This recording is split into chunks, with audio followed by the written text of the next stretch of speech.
This week, let's talk state amendments that are on the ballot. Welcome to the show that takes up no more than 5 minutes of your time, but could help you gain massive real estate knowledge. It's 5 Minutes in Real Estate with best-selling author Shane Willis.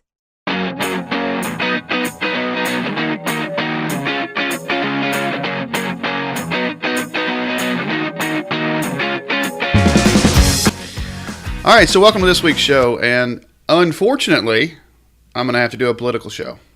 Now, before you shut me off already, I don't care who you're voting for president. I don't care who you're voting for senator. I don't care who you're voting for county commissioner. Go vote. That's my only statement there. But that's not what this show is about. So let's get that out of the way because I honestly don't care. That's up to you. What I want to talk about is two amendments on this year's Florida ballot. Now, there's 4 amendments. The first one talks about solar energy. The other one talks about medical marijuana. Vote your conscience. Again, I don't care. The other 2 have something to do with real estate. So that's why I wanted to bring that up this week as we start early voting now. Amendment 3 talks about tax exemptions for totally and permanently disabled first responders. Now, there's a law on the books right now that says if a first responder dies in the line of duty, then their spouse gets a tax exemption, period. But there's nothing on the books that says if a first responder becomes permanently disabled in the line of duty, that we can give them a tax exemption of their homes. And that's what this amendment is talking about. Giving the first responder that got permanently disabled due to serving us a tax break on their property. So, in my opinion, that's a no-brainer. These guys are serving us. They got permanently disabled, and now we're going to give them a little break. We're going to help them out some.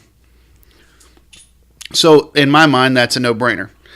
Now, Amendment 5, which I kind of thought it was funny. It went 1, 2, 3, 5, but I know they pulled out number 4. Anyways, Amendment 5 got a little confusing there at first. I read it about 6 times, and then I actually had to do some hunting myself to try and figure out what in the hell these guys are trying to say. But after doing a little research, I come to the conclusion that I think I understand it enough to vote educationally.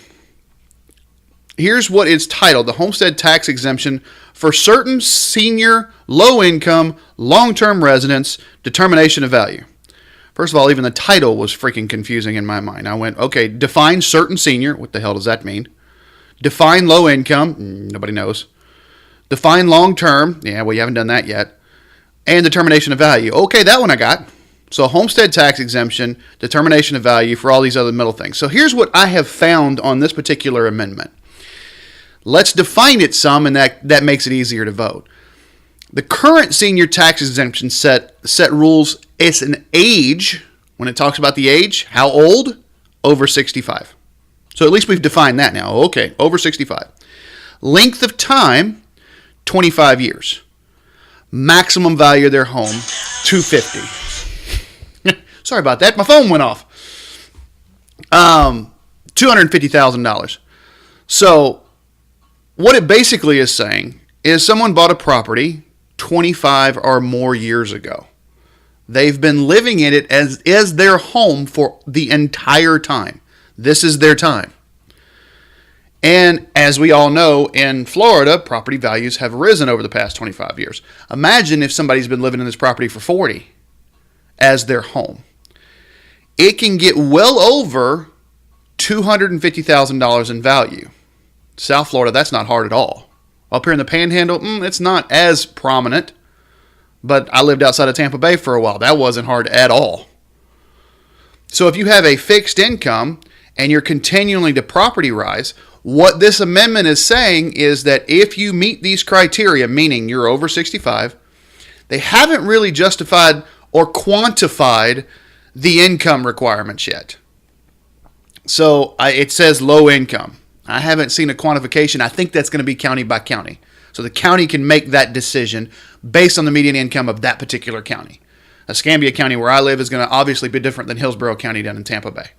So the counties are going to be able to make that decision.